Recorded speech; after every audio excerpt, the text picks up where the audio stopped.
Hello and welcome to the first TNC opposition preview of the season, and I brought out a big gun straight away.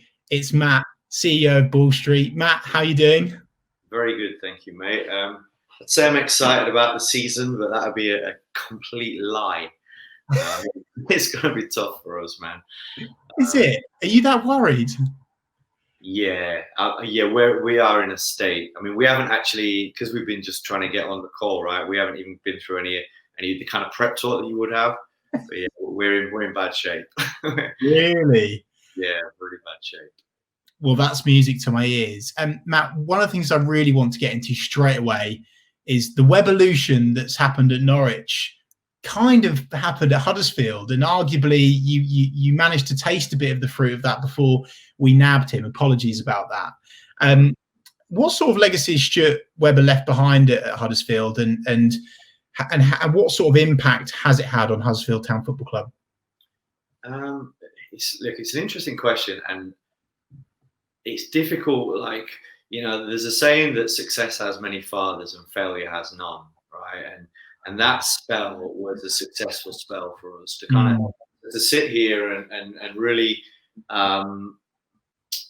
unravel, the kind of it and go. What was Webber? What was Wagner? What was Dean Hoyle? It's difficult to really tell. But that said, there's no question that he brought in Wagner and seemed to be instrumental in some of the people that we brought in, some of the loans, and so yeah, I think he was quite rated. I think what was disappointing about him, and again, I don't know this, right? Because I'm just a fan, right? I'm just a fan, so I can pick up what I pick up and sort of, but I don't know. I wasn't there, but it seemed like he was. We were quite close to being in the Prem. We'd been up in the top few spots all year. And then I think that he actually was, I don't know whether he was found trying to get a new job or he actually got one. I'm not really sure what happened, but all I know is that he jumped ship just before the playoffs and then we got up. So it's not like everybody was then sat missing him or worrying about him, because I think that, and people that play a little bit more of a back room, away from the grass kind of role, often maybe don't get, their roles aren't necessarily understood or it's not tangible necessarily. So it's difficult for me to sit here and tell you he's good, he's bad or whatever, but we got up and then we were in the Prem, and I think that the step that we were taking, because again, people get carried away with the football perspective of it, but what I look at, we went up in the playoffs, right? We went up about 6 to 8 weeks after Brighton and Newcastle had gone up, and really, we had no right to be in the Premier League. We'd gone from being maybe the 4th lowest budget in the Championship to all of a sudden being in the Premier League. And I think that the logistical and the operational step that an organisation has to take in that short space of time is it is ridiculous. There's probably no other occasions in business or life where such a transition has to happen in such a short space of time, and to bring in a change of a new contract, everything to do with the commercial side of the club. And what people probably don't know is that when it comes to getting into the Premier League, there are a whole lot of modifications you have to make to the stadium to accommodate the Sky camera, just all these little bits and pieces. Our very small club and very small management team doing that. So I think that probably would have been in better shape if we'd have had him stay, because really, the signings that we made in the Premier League, certainly year 2, I would say haunted us. So it's very difficult for me to really go, this is what Webber did, what would have happened. I feel we'd have probably been in better shape, but I also feel that we were kind of on an impossible mission whereby it was nigh on impossible to actually go up and establish yourself. And who'd want to do that anyway? Because the Premier League shit, as you know. That's what I keep telling myself, Matt. It's so interesting to get into the head of a Huddersfield fan, because we've kind of been on a similar journey as well. And one of the things that I'm, again, like perfectly tails on before we get on to one particular signing in Mr. Pritchard is how, I know you've said you're in terrible shape at the moment, but just how bad has it been since you've been relegated from the Premier League? Why is the hangover been so bad for Huddersfield? Well, I'd say the hangover. So when we got promoted, that was like if you want to, let's just play with this metaphor about this hangover. Okay. Okay. So we went out and we went out on the razzle and got promoted, and then we stayed in the Premier League. So we went out for then like it was two absolute benders on the trot, and then. And I don't know if you've ever been on like a weekend like that, but the hangover starts before it ends, really.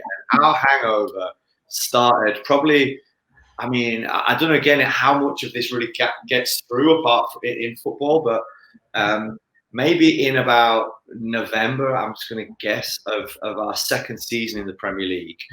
The chairman, Dean Hoyle, was taken ill, and he was like Delia, a fan and an owner. He done business. This wasn't on TV, but it was like the card shops. You know, like you get these card factories or whatever. Yeah. I know his story. Yeah. That's his business.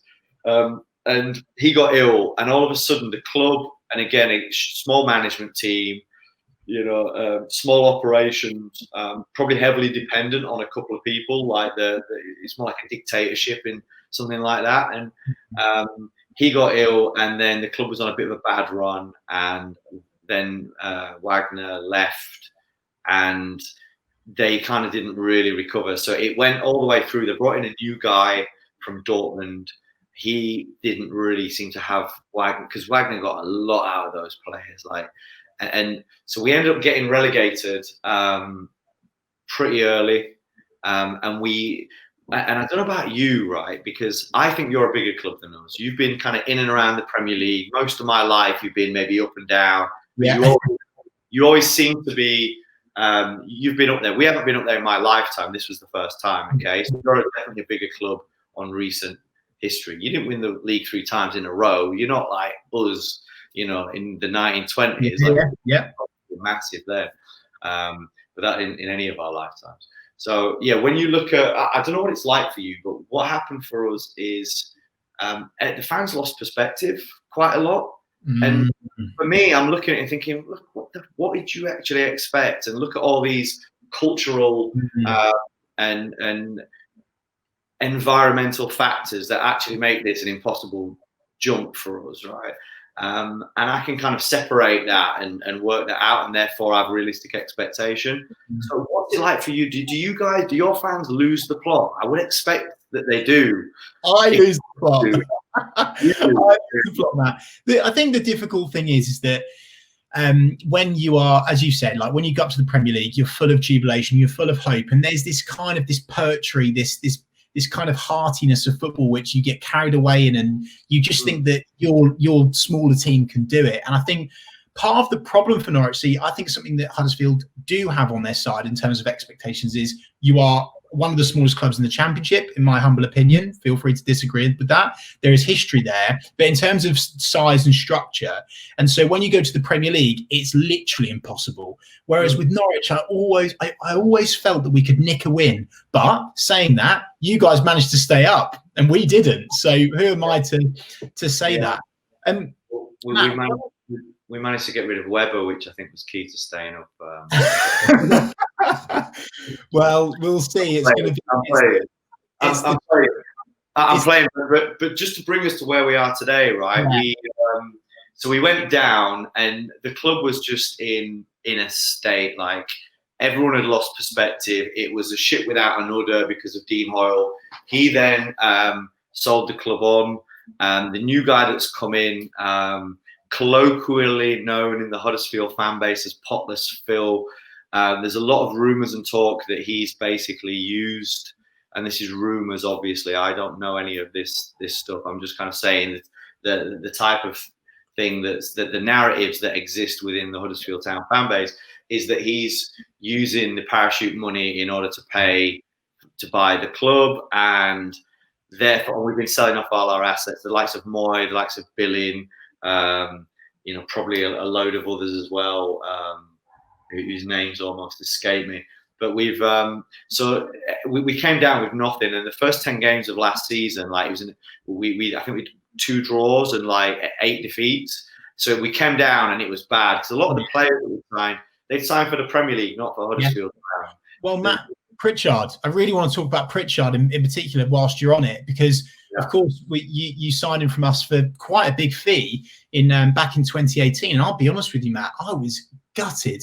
He was just so good for Norwich. And I remember Daniel Farke at the time being extremely disappointed. What the hell has happened to Alex Pritchard at Huddersfield? Because, you know, even in the Premier League, there was games where he wasn't playing, and I was thinking, there's something not right there. What is the real story behind Alex Pritchard and Huddersfield? Mate, I mean, so number one, I was a fan of his before we signed him. I think we got the double over the year we went up, but he smashed us. You took it to the carpet cleaners, honestly. You played in the park, very impressed. Yeah, we were good, and all of us when we signed, so we quite liked Pritchard, but we needed a number 10. We didn't really have a number 10, and I thought when we signed him, I was pretty chuffed. There was rumours we were after Madsen at the time, so this is before he went to Leicester and whatever. Yeah. And I thought, oh yeah, cool. He looks like a real player as well. We definitely got the wrong one. Like Pritchard just hasn't been. He hasn't been fit. He hasn't like I saw Madsen, for example, in the Prem, and he looked like he relishes it. Like Ian Wright, when I spoke to Ian Wright about it, he talks about people that relish the occasion, and there's those that go up and they're like, I'm in the Prem, and it's a bit like, oh shit. Yeah. And then there's those people that go there and it's like, right, fine, yeah, we're in it, let's do this. And he looks just like he wants the ball, like he thinks he's the best player on the park. This is Madsen, obviously. Yeah. Whereas Pritchard just looked immediately rabbit headlight. Yeah, a little bit. And the guile that I always felt he had seems to have been lost. And now I look at him and he's, to be honest, he always seems to be injured or he comes in for a little bit, but he just doesn't actually seem to have confidence. But this is the thing, right? And again, because this is something that football fans like get lost in, right? They think it's FIFA, like as in this is a piece of code that's got these certain attributes. Yeah. Put them on the pitch, cool. There's my 95 pace and my 92 finishing. It's not like that. These are human beings, right? And all human beings like are a part of the environmental factors that create the context. And culture is a big part of that. And the culture at our club, I think that the combination of losing a lot in the Premier League, losing then losing actually two key pillars within that smaller organisation, and then coming down, and then the club actually losing because Dean Hoyle, the previous owner, maybe his legacy is slightly tarnished. I don't know, but there was always a great deal of pride in him as an owner, and to lose that, it just feels like the culture of the club is quite lost, and I think that's translated with the players. So Pritchard could go someone else that look like a world beater. It happens in football all the time. But we've got a few players that are still, and that brings you to the Cowleys, right? Which is they did an amazing job. Why like that? I'm not sure that decision made sense to me from the outside looking in. But what do you think from a Huddersfield perspective? Like, why did you sack Danny Crowley so late on in the season? So it doesn't make sense. Like it doesn't make sense, right? So again, the team after 10 games have got 2 points. You got going, didn't you? I remember you really got going at one point. Yeah, they were dead. Like literally, I was saying. I remember when they were talking about getting rid of him, and they did get rid of him. And I was like, you could bring in Mourinho, Fergie, Arteta, Pep Guardiola, Zidane. You could have these guys literally like working on it like an apprentice task, right? Yeah. And they are not squeezing enough out of it. A, to have kept us up when Wagner left, but B, to turn that around, it was dead. Like everything was absolutely dead. And the Cowleys, and I don't think that they realise the size of the task, because when you've got that losing culture and that feeling of, oh, Moy wants to leave, everyone wants to leave, the chairman's leaving, none of the things that made this good are here anymore. You get that toxic culture, and so as soon as there's a bit of adversity, people cave in, like people give in, right? Especially when the accountability is in a group of people rather than on one person. So, like, these are some of the human elements that go on that mean that certain players at times, and unquestionably, The Cowleys turned that round. How they got us up, I don't know.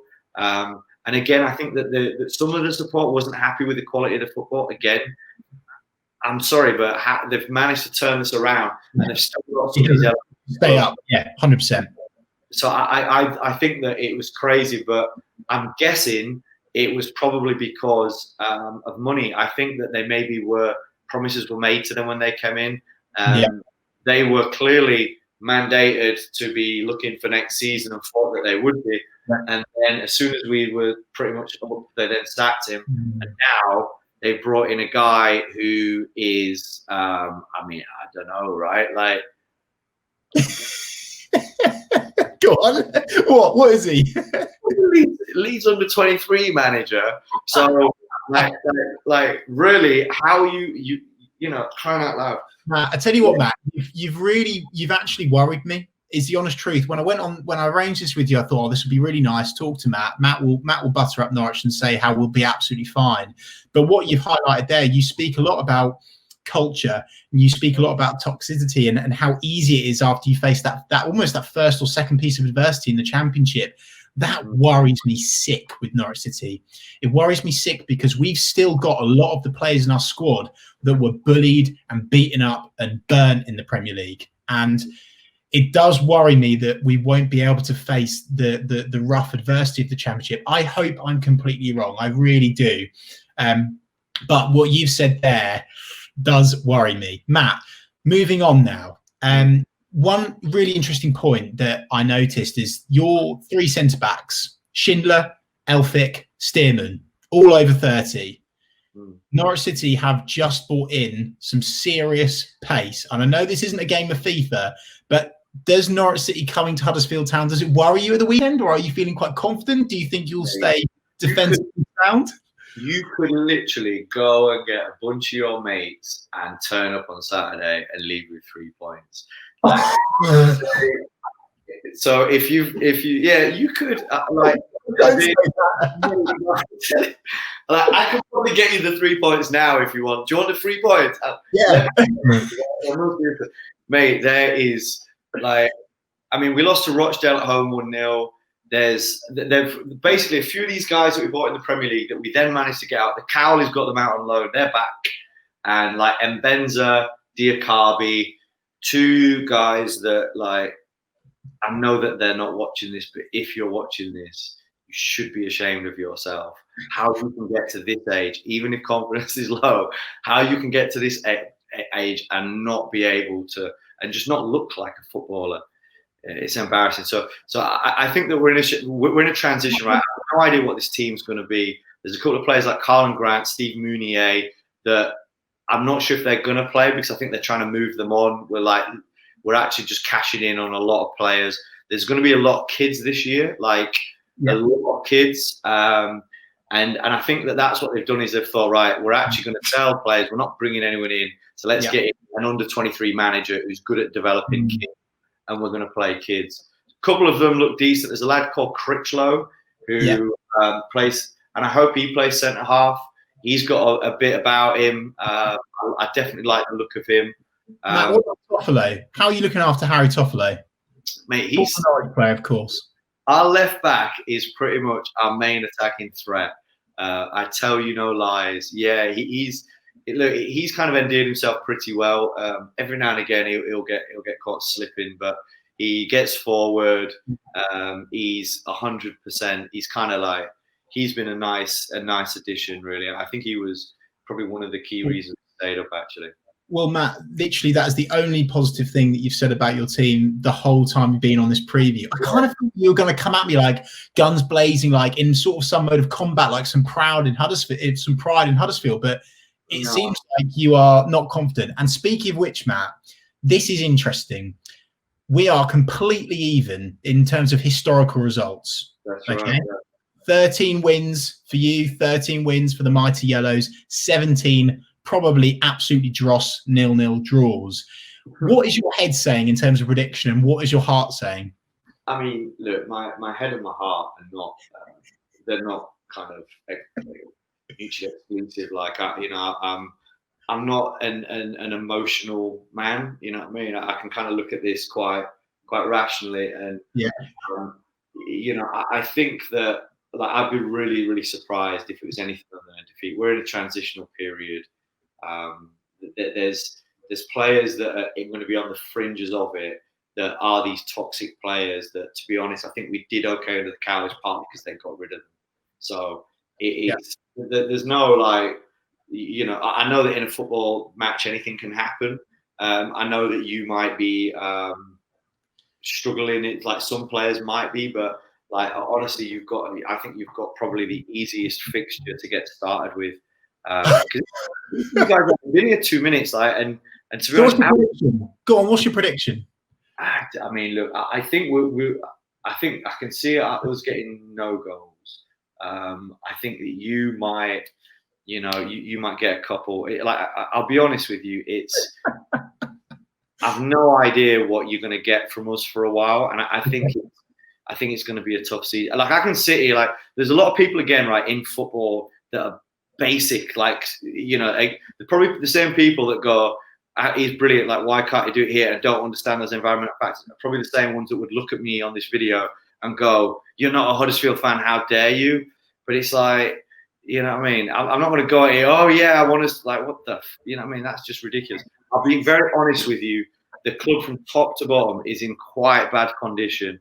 Okay. And it's very much a rebuild, and they're going back to youth. The good thing is, look at some of these kids do look like they're confident, look like they want the football.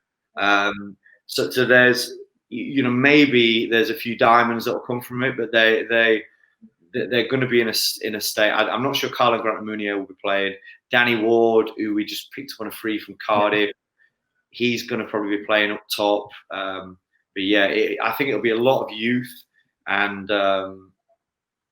good. Yeah. Well, yeah. So I'd say 2-0 to you, 3-0, 2-0, 3-0. I'll take that. My prediction, I'm going for it. I'm gonna put my neck on the line here, and I'm gonna say 4-1 Norwich City. Right. There's going to be a goal for Huddersfield. I can assure you of that. Trust me. From set pieces, Matt. Have you got a big brick shithouse in your team? No. Oh no, you haven't. No, Rochdale scored from a set piece. What, are you vulnerable or good at set pieces? Oh, we're awful at set. No, we're dreadful at defending set pieces. So, have you got a big bulky player? No. Okay. The clean sheet for us then. Yeah. Well, Steve Mounier might be, but I don't think they're playing him. Okay. But who do you have you actually done much? Have you brought many in? We've bought a whole team, Matt. Apart from our goalkeeper, we've literally signed 11 players. So it's going to be a really interesting fixture for Norwich, particularly because we've just lost to Luton in the Cup, which is already raising some questions from some pockets of the fan base. So, Matt, I just want to say thank you so much for coming on today. I really appreciate your time. I know all of the work you do at Ball Street. You're an extremely busy man. If you want to direct abuse or actually try and get Matt back on Twitter, his handle is below @MattWilsonTW. So make sure you follow him and make sure you say thank you to him for coming on today.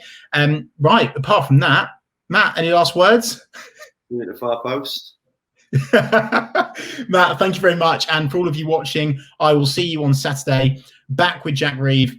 Hopefully, fingers crossed, I will be full to the brim of Estrella after a 4-1 win. Yeah, enjoy, man. Good luck. Enjoy your 3 points.